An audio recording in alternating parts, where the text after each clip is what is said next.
Viewers আসসালামু আলাইকুম, আপনারা কেমন আছেন? আশা করি আলহামদুলিল্লাহ সকলেই ভালো আছেন। কাছে দূরে দূর দূরান্ত যে যেখান থেকে এই মুহূর্তে আমার ভিডিওটি দেখছেন সকলকে জানাই আন্তরিক শুভেচ্ছা। ভিউয়ার্স আপনারা সকলেই জানেন যে কম্পিউটারের শর্ট ট্রিক্স ভিডিও এর পাশাপাশি iBAS সম্পর্কিত ভিডিওগুলো আমি প্রতি শুক্রবার সন্ধ্যা 7টা থেকে 9টার মধ্যে আমার চ্যানেলে আপলোড করে থাকি। তো ভিউয়ার্স আপনারা যদি প্রয়োজন মনে করেন তাহলে আই বাটন থেকে অথবা ডেসক্রিপশন বক্স থেকে ভিডিওটি দেখে নিতে পারেন। ভিউয়ার্স আজকে অ্যাডোবি ফটোশপের একটা টিউটোরিয়াল নিয়ে আপনাদের সাথে কথা বলবো। তো সেটি হচ্ছে মোবাইল দিয়ে তোলা ব্যাকাতেরা যে ছবি বা ডকুমেন্টস, তো এইটাকে সোজা করে কিভাবে সুন্দর করে প্রিন্টের প্রসেস করতে হয়, তো সেই বিষয়টা আমি আজকে আপনাদেরকে দেখাবো। তো ভিউয়ার্স কথা বাড়াবো না, আর চলুন দেখা যাক।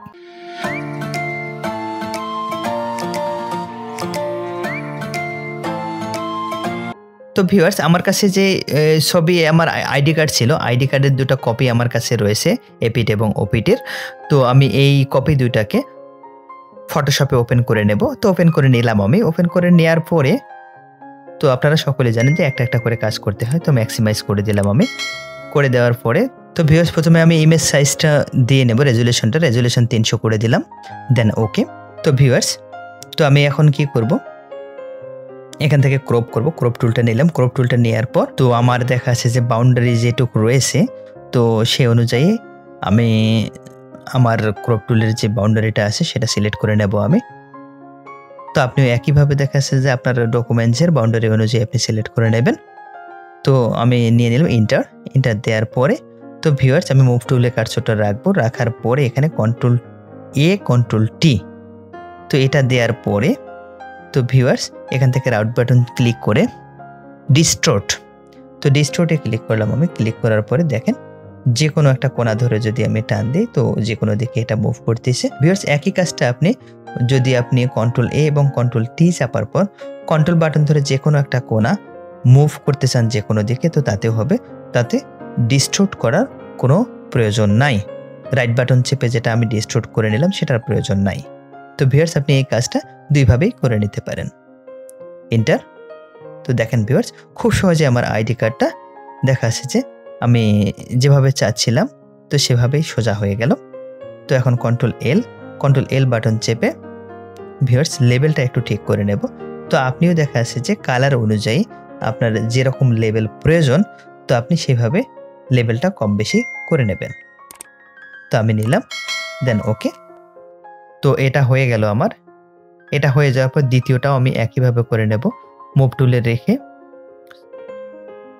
তো এখানে ক্রপ টুলটাকে রেখে তো এখানে তো আমি ক্রপ টুল দিয়ে আমার প্রয়োজন অনুযায়ী আমি দেখাচ্ছে যে বাউন্ডারিটা সিলেক্ট করে নেব। তো নেয়ার পরে দেন ইন্টার দেওয়ার পরে তো মুভ টুলে আমি কার্সরটা রেখে দিলাম। তো এখন কন্ট্রোল এ টি আবার একইভাবে, দেন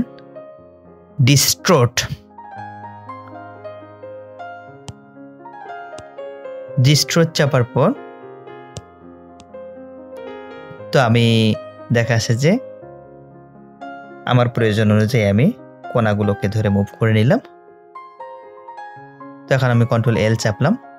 এল চাপার পরে প্রয়োজন অনুযায়ী লেভেলটা আমি ঠিক করে নেব। তো আপনার কাছে যেরকম মনে হবে আপনি সেভাবেই দেখা আছে ডানে বামে মুভ করে লেভেলটা ঠিক করে নেবেন, দেন ওকে। তো ভিউয়ার্স এখন ফাইলে যাব আমি। ফাইলে থেকে এখন নিউ একটা আমি পেজ নেব। তো এটা কন্ট্রোল এন দিয়েও আপনারা নিতে পারেন। তো আমি A4 একটা পেজ নিলাম। তো A4 পেজে আমি এইটা অ্যারেঞ্জ করব। তো মুভ টুলে রাখলাম আমি। মুভ টুলে রেখে কন্ট্রোল বাটন চেপে ধরে মাউসে ড্র্যাগ করে নিয়ে এসে ছেড়ে দিলাম। তো ছেড়ে দেওয়ার পরে অনেক বড় দেখাচ্ছে এখানে। তো ভিউয়ার্স আমি একটু কি করব, কন্ট্রোল টি চেপে নিলাম। চেপে নেওয়ার পর তখন আমার বাউন্ডারিটা দেখাচ্ছে। তো এখানে কোণাটা ধরে আমি মাউসে ড্র্যাগ করব। তো ড্র্যাগ করলে দেখাচ্ছে ছোট বড় করে নেওয়া যাচ্ছে। তো প্রয়োজন অনুযায়ী আমি দেখাচ্ছে যে কোনো একটা কর্নারে সেট করে নিলাম। তো একইভাবে আবার কন্ট্রোল বাটন চেপে ধরে ড্র্যাগ করে নিয়ে আসলাম। নিয়ে আসার পরে তো কোণাটা ধরে আমি একটু সরিয়ে দিলাম। তো একইভাবে আমাকে মিল করতে হবে দুইটা আইডি কার্ডের যে সাইজটা। তো তো আমি সাইজটা এখানে নির্দিষ্ট করে ইমেজ সাইজ করে নেওয়া যায়, তো আমি তার নিলাম না। তো এখানে আমি দেখা যাচ্ছে যে কন্ট্রোল আর চাপলাম, আর চাপার পরে আমার রুলারটা চলে আসলো। তো আমি রুলারটার সাইজ অনুযায়ী আসলে এটাকে নিয়ে নেব, এখন আর ইমেজ সাইজ নেব না এখানে। তো এখানে দেখা যাচ্ছে দুইটা আইডি কার্ড আমি একই রকম করব। তো কন্ট্রোল বাটন চেপে যেটাতে আমি ক্লিক করব তো সেই আমার হচ্ছে লেয়ারটা সিলেক্ট হবে। এটা তো আপনারা সকলেই জানেন, দুইটা লেয়ার আমার এখানে আছে। তো কন্ট্রোল বাটন ধরে তো সেই লেয়ারটার উপরে যদি ইমেজটার উপরে ক্লিক করা যায় তাহলে সেই লেয়ারটা সিলেক্ট হবে।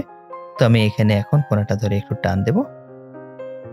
তো টান দিলেই দেখেন ভিউয়ার্স, তো আমার হচ্ছে যে আর একটা ইমেজ আছে তো সেটার অনুযায়ী আমি লেবেল করে নিলাম। তো দুইটা ইমেজ আমার অ্যারেঞ্জ হয়ে গেল। তো আপনারা যখন কাজ করবেন এটা স্থির হয়ে, তো যেভাবে দেখা আসে যে পারফেক্ট হয় তো সেটা একটু আপনারা নিজেরাই করে নেবেন। তো ভিউয়ার্স এখন এই যে রুলারটার ইয়াগুলো নিয়েছিলাম আমি, দাড়িগুলো, সেগুলো এমনি উঠিয়ে দিলাম আমি।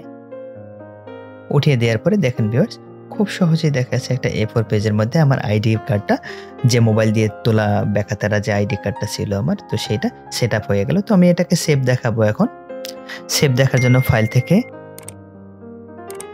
সেভ অ্যাজে যাব আমি। তো সেভ অ্যাজ থেকে তো এখানে চাইলে আপনি নামটা চেঞ্জ করতেও পারেন। তো আইডি কার্ড লিখে দিলাম আমি। তো ফরম্যাটটা চেঞ্জ করে দিতে হবে একটু, জেপিইজি দিয়ে দিলাম আমি, দেন সেভ। তো এইটা কোয়ালিটিটা হচ্ছে ম্যাক্সিমাম রাখবেন সবসময়। তো ভিউয়ার্স হয়ে গেল আমার এখানে। তো একটু ওপেন করে আপনাদেরকে দেখাই। দেখেন ভিউয়ার্স, যে আমার বেকাতারা মোবাইল দিয়ে তোলা আইডি কার্ডটা ছিল, তো সেই আইডি কার্ডটা অ্যাডোবি ফটোশপ ব্যবহার করে খুব সহজে এটা প্রিন্টের জন্য প্রসেস করে ফেললাম। তো আপনারা এই প্রসেসটুকু করে খুব সহজে আপনাদের যে আইডি কার্ডটা, তো এটা আপনারা প্রিন্টের জন্য প্রসেস করে ফেলতে পারেন। তো এটার জন্য বিশেষ কোনো প্রশিক্ষণের প্রয়োজন নাই। তো ভিউয়ার্স আশা করি আপনারা বুঝতে পেরেছেন। তো ভিউয়ার্স এতক্ষণ ধৈর্য সহকারে ভিডিওটি দেখার জন্য আপনাদেরকে অসংখ্য ধন্যবাদ। ভিউয়ার্স আপনি যদি আমার চ্যানেলে নতুন হয়ে থাকেন তো viewers like, comment, share, subscribe করে আমাকে সহায়তা করবেন। আর যদি সাবস্ক্রাইব করে থাকেন তাহলে আপনাকে অসংখ্য ধন্যবাদ। ভিউয়ার্স এছাড়াও আমাদের ফেসবুক পেজ আছে, পেজটিতে লাইক দিয়ে আমাদের সাথেই থাকুন। ভিউয়ার্স ভালো থাকবেন, সুস্থ থাকবেন। আজকের মতো বিদায় নিচ্ছি। আবারও কথা হবে নতুন কোনো টপিকের উপরে, নতুন কোনো ভিডিও নিয়ে। আসসালামু আলাইকুম।